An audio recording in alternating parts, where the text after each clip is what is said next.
Hello, salut tout le monde et bienvenue sur cette chaîne. Merci de nous suivre sur WA Sport News, comme son nom l'indique, une chaîne exclusivement réservée au sport. Et aujourd'hui, comme hier, on va parler de basketball et de la 4e saison de la Basketball Africa League, toujours au Caire, pour suivre la conférence du Nil. C'était la 4e journée aujourd'hui, après 3 journées, disons, où Al Ahly d'Égypte a régné en maître sur ce tournoi qu'il abrite.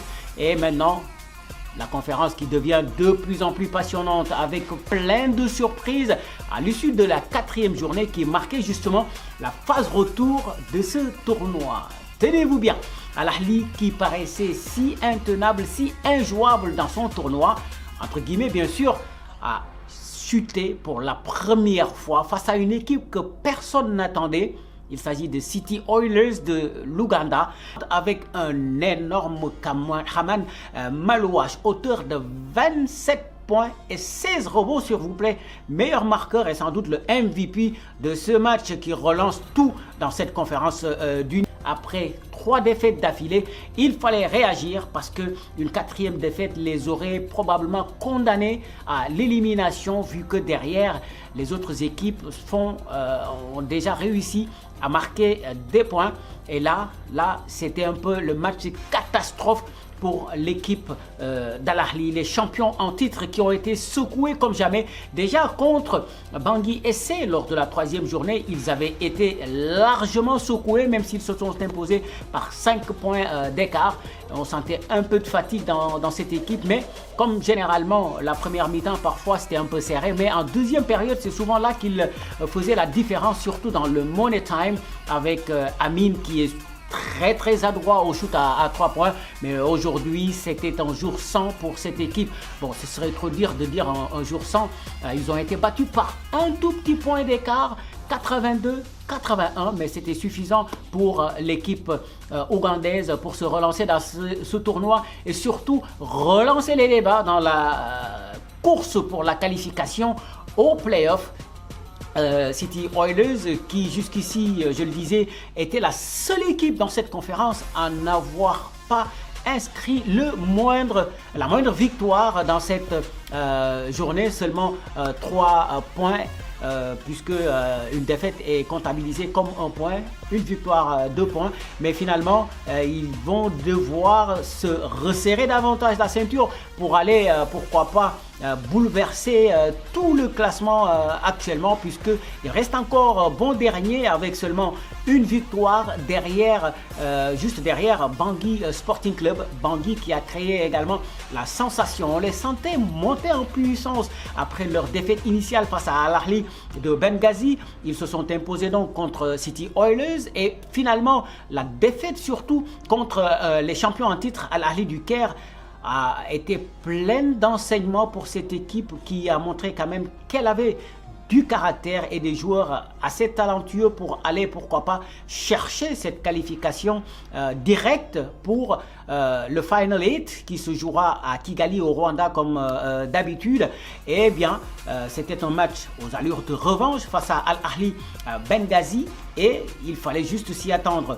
Lors de la précédente vidéo, je vous disais que ça allait être un match difficile pour les Libyens. En tout cas, s'ils voulaient un peu se mettre à l'abri, il fallait qu'ils évitent un peu de produire la même deuxième période que face à City Oilers, parce que c'était une deuxième période à la limite de la catastrophe. Et quand on voit un peu la montée en puissance de cette équipe de Bangui FC, amenée par un énorme Thierry Darlan qui a été encore superbe aujourd'hui, 26 points inscrits. Et alors, il fallait juste s'attendre à ce que les débats soient très âpres.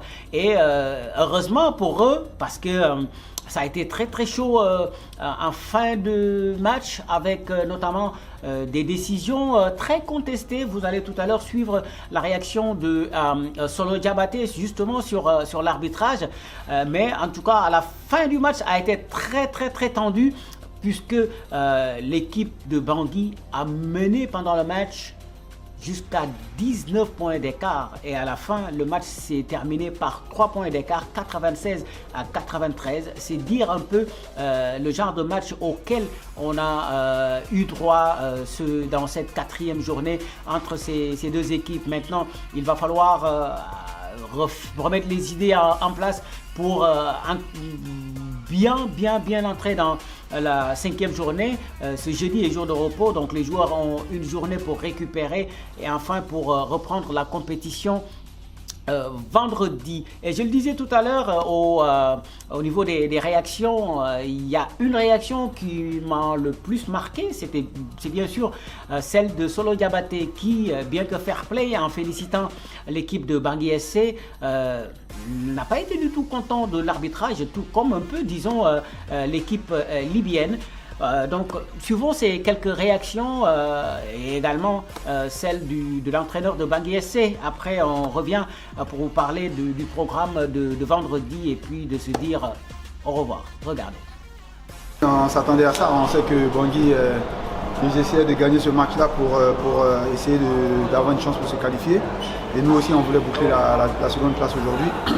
Mais malheureusement, ça n'a pas été le cas. Félicitations à l'équipe de Bangui. Et merci aussi aux arbitres aussi, parce que ce soir, les arbitres, je suis désolé, je m'excuse, mais ils ont été très nuls. Nuls du début à la fin. Du début à la fin, franchement, j'ai pas l'habitude. Et c'est irrespectueux pour moi aujourd'hui de dire ça, mais les arbitres, ils ont été nuls. À la fin, pareil, n'importe quoi, ici, des fautes imaginaires. Les mêmes fautes que nous on demande, qu'on n'a pas, on leur accorde ça sur les 2 dernières actions. C'est soit 2 ballons pour nous, voilà, en tout cas de ceux dont je me rappelle. Et voilà, franchement, les arbitres, merci. Allez, ciao. Entre le début de la compétition et aujourd'hui, la seule chose que je voudrais soulever, c'est que nous avons eu le temps de jouer un match face à toutes les équipes. Le retour ne sera pas le même.